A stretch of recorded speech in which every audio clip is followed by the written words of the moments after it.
ये सत्ताधारी पार्टी है। इस पार्टी ने जब से ये पार्टी बनी है, बीजेपी की बनी है, इसने बेरोजगारों को, मजदूरों को, किसानों को सिर्फ रुलाने के सिवा कुछ नहीं करा और इसने सिर्फ रुलाने का काम किया है और हमारे राष्ट्रीय नेता को इसने रुलाने का काम करा है। ये आंसू जो जितने भी हो जाएं, लेकिन हम चुप नहीं बैठेंगे, हम अपना हक लेकर रहेंगे और इनको अपना बिल वापस लेना पड़ेगा और हम केंद्र सरकार से बिल्कुल रुष्ट है और हम ईंट से ईंट बजा देंगे और लेकिन अपना हक लेकर रहेंगे हम। ठीक है, साहब के आंसुओं का बदला कैसे लिया जाए?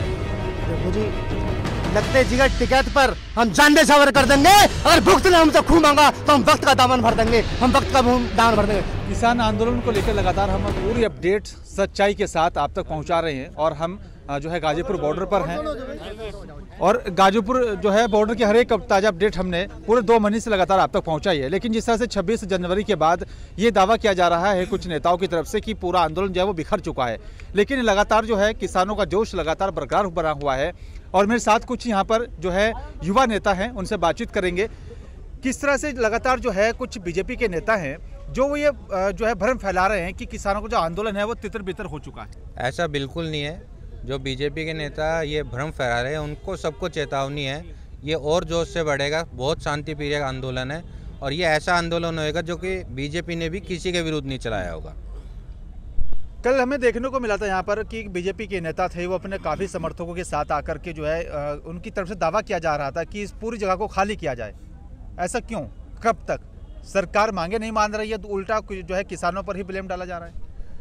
भैया जी, बीजेपी की सरकार है, सेंटर में बीजेपी की सरकार है। वे चाहते हैं कि धरना स्थल खाली होए, नहीं तो उनकी सरकार की बदनामी होएगी।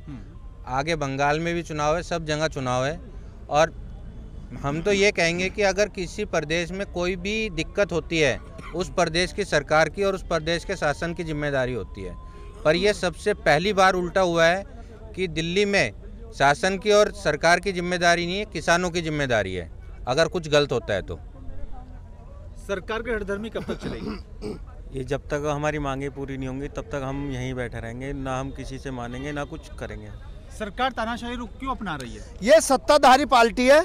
इस पार्टी ने जब से ये पार्टी बनी है, बीजेपी की बनी है, इसने बेरोजगारों को, मजदूरों को, किसानों को सिर्फ रुलाने के सिवा कुछ नहीं करा और इसने सिर्फ रुलाने का काम किया है और हमारे राष्ट्रीय नेता को इसने रुलाने का काम करा है। ये आंसू जो जितने भी हो जाएं, लेकिन हम चुप नहीं बैठेंगे, हम अपना हक लेकर रहेंगे और इनको अपना बिल वापस लेना पड़ेगा और हम केंद्र सरकार से बिल्कुल रुष्ट है और हम ईंट से ईंट बजा देंगे और लेकिन अपना हक लेकर रहेंगे हम। ठीक है, साहब के आंसुओं का बदला कैसे लिया जाएगा?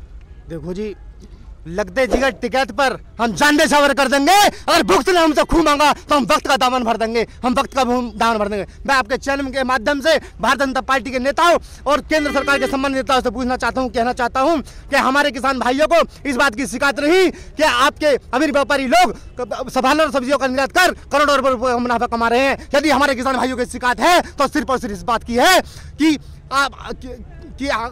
अपने खून पसीने से फसल उगाने वाले किसान को भूखा मरने पर मजबूर किया जा रहा है और आत्महत्या करने पर मजबूर क्यों किया जा रहा है। आज की महापंचायत जो मुजफ्फरनगर में हुई है, एक बड़ी महापंचायत थी, क्या मैसेज गया होगा और अब अगला कदम क्या होगा? मैसेज हमारे लिए मैसेज बहुत अच्छा है ये और हम अपनी मांगों को, जब तक हमारी मांगे पूरी नहीं होंगी, हम टिकैत जी के साथ हैं। हमारी किसान यूनियन पूरा देश का किसान यहाँ पर इकट्ठा होगा और ईंट से ईंट बजाने का काम करेगा। सर, जब तक हमारे तीनों बिल ये हमारे सरकार नहीं मानेगी तब तक हम यहीं पर डटे रहेंगे, अड़े रहेंगे। किसान यूनियन सरकार कहती है कि किसान हितैषी है, लेकिन किसानों को लेकर कोई कदम जो है उठाया नहीं जा रहा। वार्तालाप हितैषी होती तो किसान को अगर फायदा मिल रहा होता, 2 रुपए का फायदा होता, तो कोई भी व्यक्ति जो है अपने घर को छोड़ के इतने बड़े जाट, हम क्यों चाहेंगे ऐसे मुनाफे को? जब हमें फायदा मिलेगा हम अपनी मेहनत से कमाते हैं, खाते हैं, जब उगाते हैं जब ही खाते हैं। सरकार को कैसे जरूरत पड़ गई कि हमें वो दुगनी आय हमारी किस तरीके से करेगी? इस तरीके से करेगी ये बिल पास करके कि हमारे घर से हमें जो है बेघर कर दिया जाए, हमें हमारी जमीनों से बेघर कर दिया जाए। ऐसी तानाशाही इस भारत देश में नहीं चलेगी। यहाँ जो है हिटलर वाली राजनीति और हिटलर वाली तानाशाही नहीं चल सकती। कृषि प्रधान देश है, किसान जो है पूरे देश का पेट पालने का काम करता है। आज इसी किसान के अनदेखी क्यों हो रही है? अनदेखी क्या है? ये जितने भी नेता बैठे हैं, बीजेपी के हाथ में सारी फोर्स है, सब चीज यही है।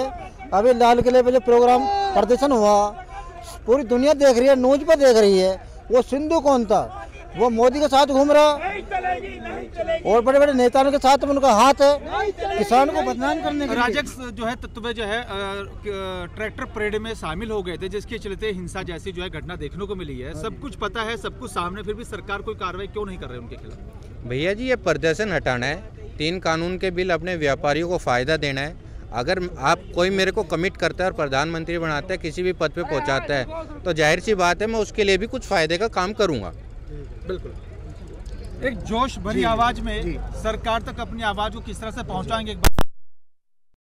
और इसी की हम मांग कर रहे हैं, इसी की आवाज़ उठा रहे हैं। ये लोकतंत्र है, लोकतंत्र में हमें अपनी आवाज़ उठाने का पूर्ण अधिकार है। और जितने भी यहाँ पर हमारे साथी जुड़े हुए हैं, ये हमारे जब तक बिल नहीं होगा क्लियर, तब तक यहाँ पे डटे रहेंगे, रुके रहेंगे। उसके पश्चात हम सरकार को झुका कर रहेंगे। यदि सरकार नहीं झुकती है किसी कारणवश, तो हम सरकार गिरा कर रहेंगे। चुनाव को बिल्कुल, ये बड़ा अहम सवाल है, क्योंकि ये जो है आंदोलन ऐसे ही चलता रहेगा जब तक कानून वापस नहीं होंगे।